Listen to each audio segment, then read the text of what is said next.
Hola, espero estén muy bien. El día de hoy vamos a ver nuestro tema 7 que corresponde a los trastornos de la conducta alimentaria.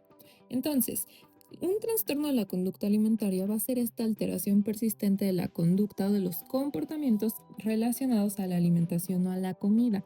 Principalmente nace de la preocupación por el peso corporal o la imagen corporal y esto nos puede dar como resultado un deterioro significativo tanto físico, psicológico como social, que es o que abarca todas las esferas que el concepto de salud dado por la Organización de la Salud nos da. Entonces, dentro de todos los trastornos psiquiátricos que existen, la tasa de mortalidad en un TCA es muy alta, llegando hasta el 10% en anorexia nerviosa. Entonces, el DSM-5 va a ser este libro de medicina que nos ayuda a diagnosticar enfermedades psiquiátricas, ¿sale? Entonces, los trastornos principales, según este libro, van a ser anorexia nerviosa, bulimia nerviosa, trastorno por atracón, pica, trastorno de rumiación y también tenemos otras categorías, que es otro trastorno de la conducta alimentaria especificado o trastornos no especificados. Entonces, ¿a quién van a afectar los TCA? Por estadística, afecta más a mujeres que a hombres en una relación 10-1. Podemos ver una edad de inicio entre los 12 y 25 años, principalmente cuando se inicia la adolescencia. Como mencionamos hace un momento, la mortalidad en anorexia va a subir hasta el 10% en mortalidad, ¿sale? Y hay un aumento sostenido en el mundo debido a todo este uso de redes sociales y de estándares de belleza que se encuentran ahí, ¿vale? También tenemos personas que cumplen ciertos factores de riesgo en grupos profesionales y deportivos, ¿vale? No solamente sociales. Por ejemplo, bailarinas de ballet, modelaje, las personas que hacen gimnasia rítmica, natación sincronizada o deportes de estética, ya que en estos pues es muy importante la imagen corporal. Tenemos un origen multifactorial y vamos a tener una interacción de tres dimensiones. Primero, lo biológico, que nos habla de genética, neurobiología e incluso las hormonas. Sociocultural, medios de comunicación, familia, cultura y también entra el más importante, que es el psicológico, que nos habla de perfeccionismo, de baja autoestima y de control sobre lo que está pasando, ¿sale? Ningún factor va a actuar de forma aislada. Estos tres en conjunto es lo que nos terminan dando un TCA. Entonces, ¿qué factores biológicos voy a tener? Podemos tener hasta el 50 a 70% de heredabilidad estimada, ¿sale? Esto significa que si alguno de nuestros padres tiene un TCA, nosotros también podríamos desarrollarlo. Esto ocurre debido a la disminución de neurotransmisores que nos dan placer, como la serotonina y la dopamina, que además de que nos dan placer, están implicados en la regulación del estado de ánimo, pero sobre todo en la recompensa, ¿sale? También podemos tener ciertas disfunciones en nuestro eje neuroendocrino, principalmente en leptina y grelina, que vienen siendo estas hormonas que nos dan esta señal de saciedad y de hambre, ¿sale? Entonces, la disfunción del eje neuroendocrino va a contribuir directamente a amenorrea e hipogonadismo en anorexia nerviosa. Más adelante vamos a ver qué es esto. Entonces, ¿qué factores psicológicos están en juego? Primero, el perfeccionismo, debido a los estándares irrealmente altos que se encuentran principalmente en redes sociales, ¿vale? La baja autoestima también es un factor bastante importante, junto con la necesidad de control, debido a que estas personas utilizan la alimentación como área de dominio percibido, ¿sale? Entonces, además de esto, vamos a tener una distorsión de la imagen corporal, es decir, hay dismorfia corporal, ¿sale? Que es una percepción alterada del propio cuerpo. Y por último tenemos una rigidez cognitiva, en donde tenemos este pensamiento inflexible que no es tan capaz de adaptarse a lo que está sucediendo a su alrededor. Ahora, vamos con los factores socioculturales. Primero, lo que venimos comentando, redes sociales refuerzan ideales de belleza inalcanzables y además promueven conductas de riesgo, ¿sale? Este ideal de delgadez que proviene también de estos ideales de belleza que no existen es debido a que tenemos presión mediática y publicitaria, ¿sale? Entonces, si ustedes ven un comercial, usualmente las modelos son delgadas y las personas que entran en la adolescencia o que se encuentran con algún tipo de factor de riesgo lo ven como algo que ellas sí pueden alcanzar con la restricción alimentaria.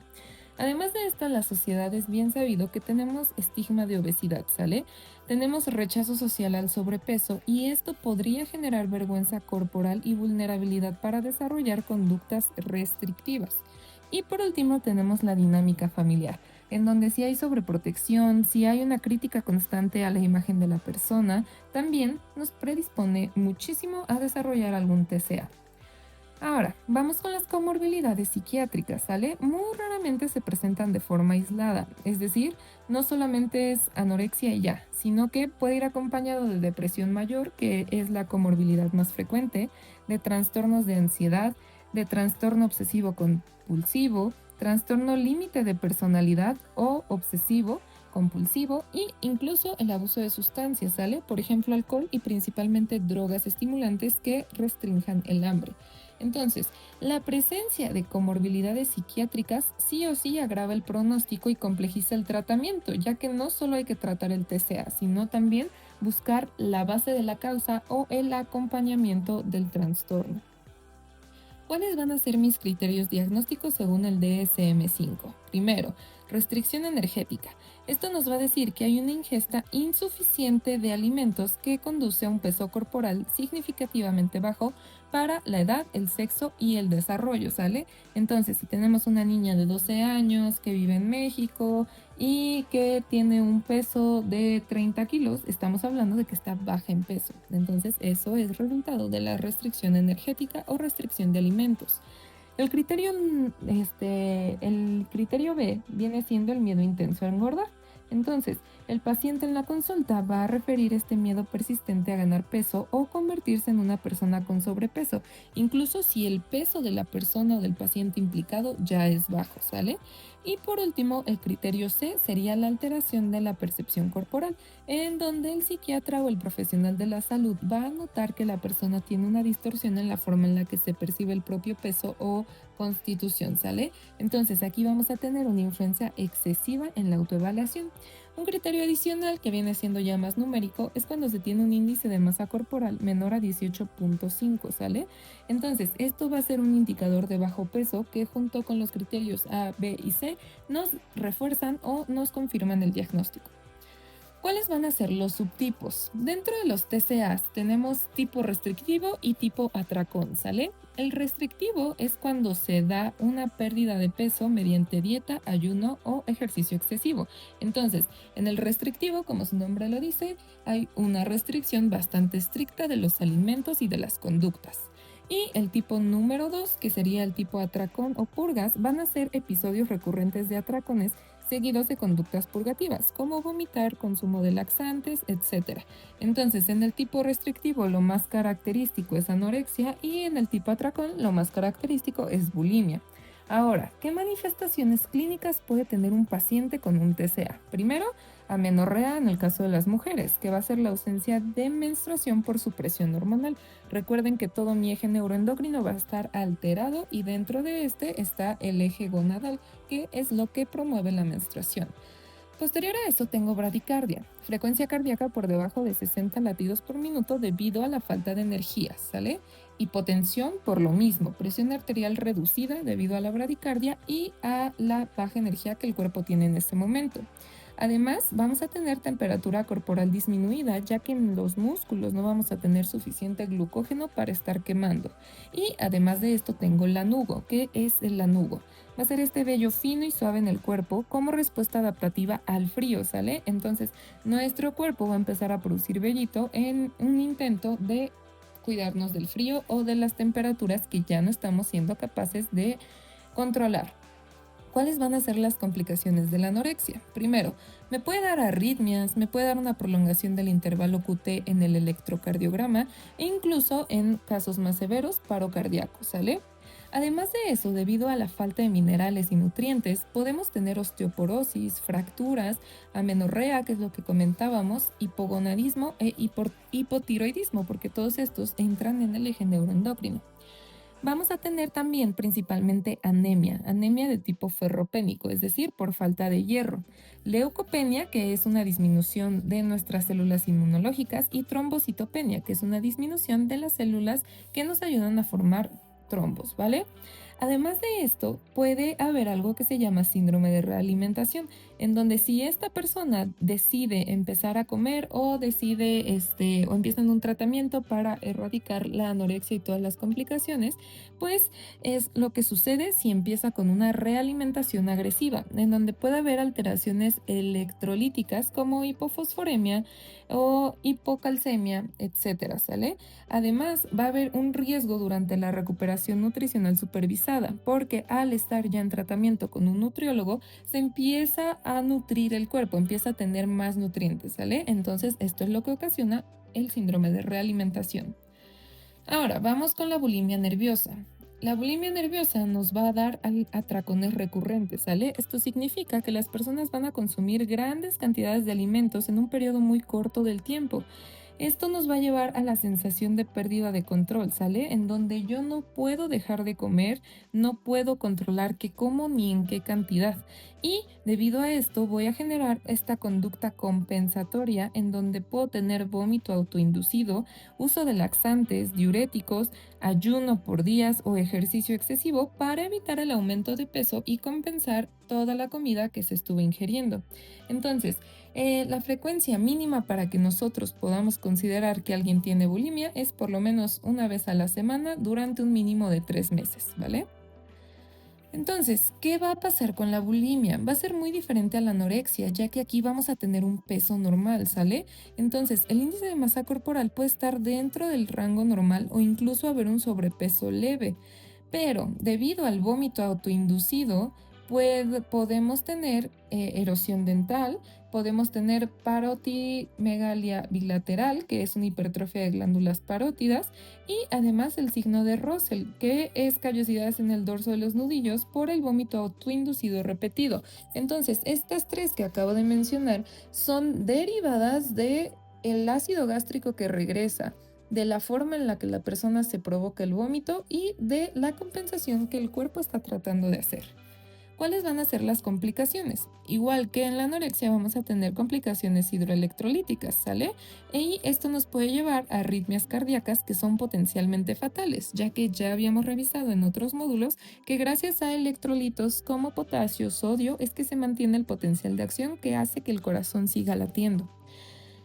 Complicaciones metabólicas, pues podemos tener alcalosis metabólica, deshidratación crónica, que al final del día también nos van a estar llevando a complicaciones hidroelectrolíticas.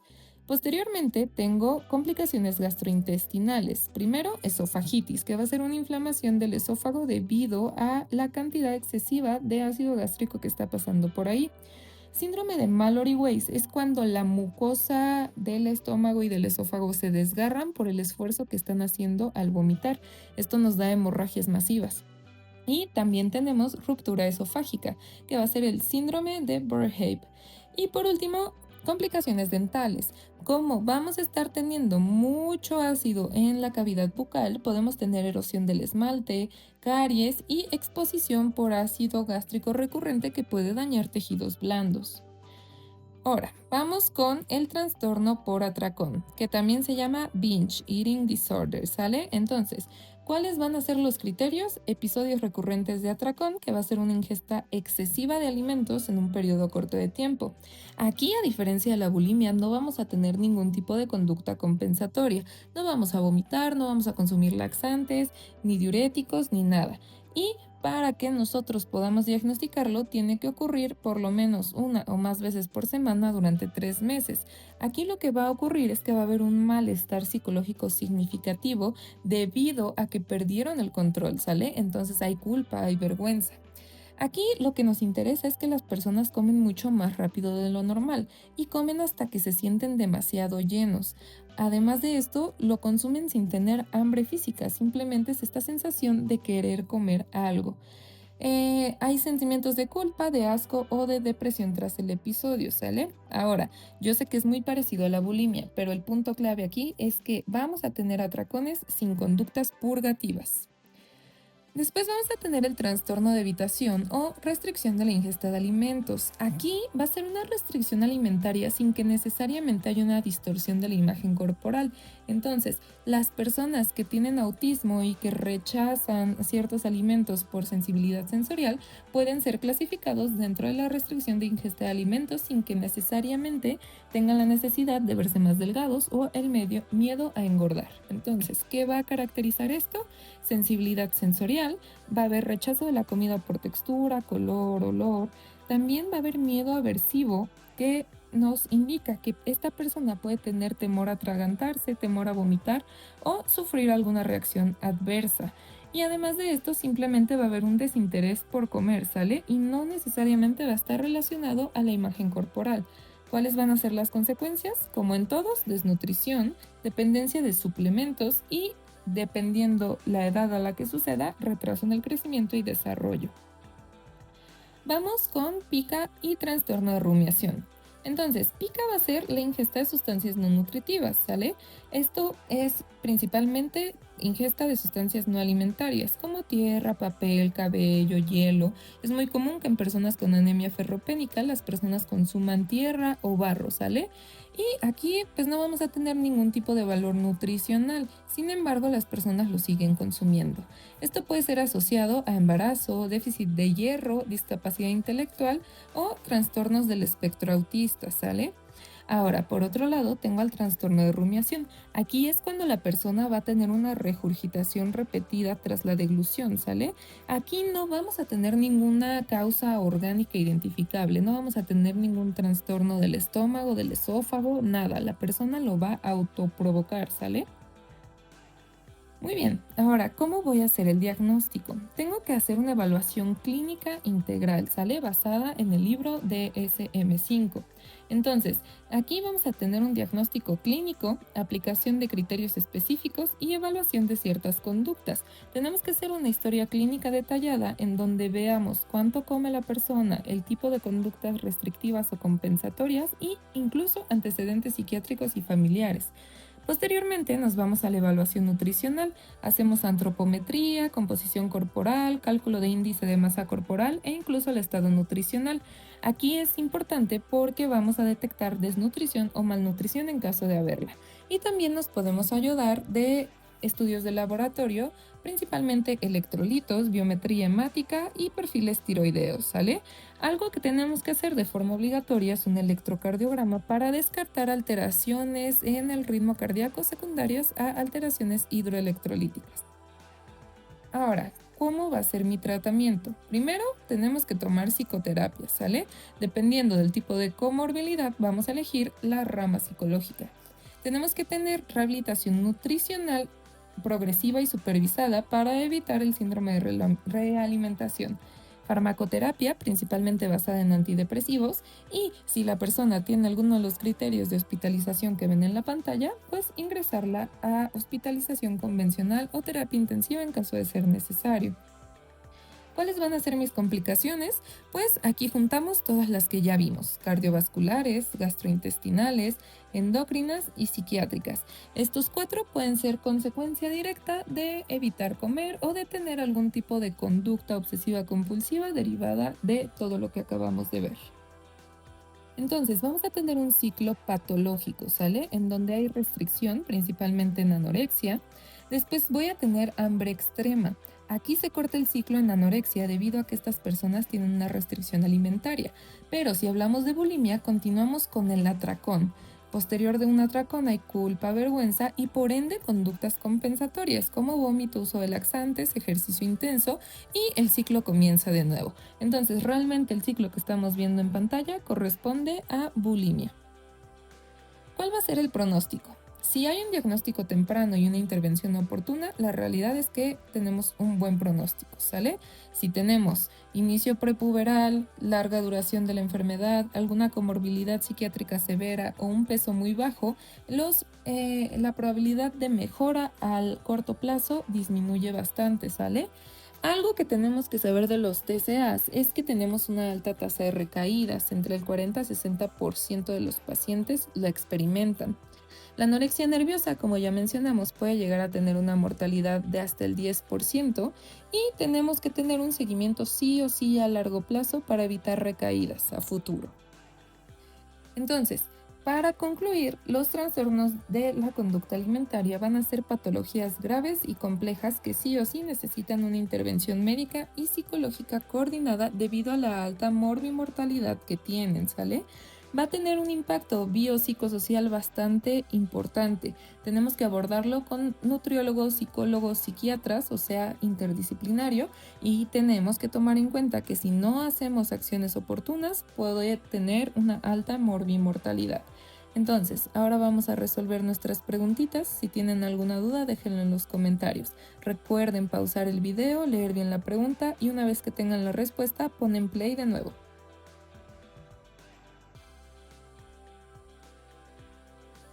Muy bien, la anorexia nerviosa se va a caracterizar por la restricción de alimentos. Aquí no vamos a tener atracones.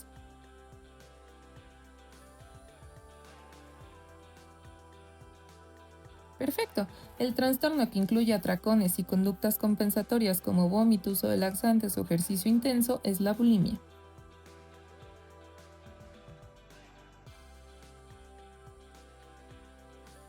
Excelente. Un signo común en bulimia es la erosión dental debido al ácido gástrico que está en contacto con la cavidad bucal.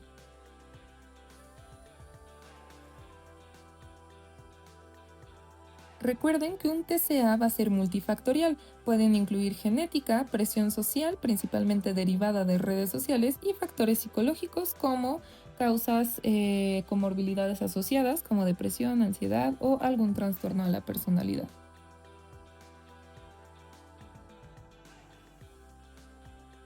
Las personas que más se afectan son las mujeres, en una relación 10 a 1 de hombres. Ok, estas serían todas nuestras preguntas. Por favor, si tienen dudas, quedo al pendiente y nos vemos en el próximo video.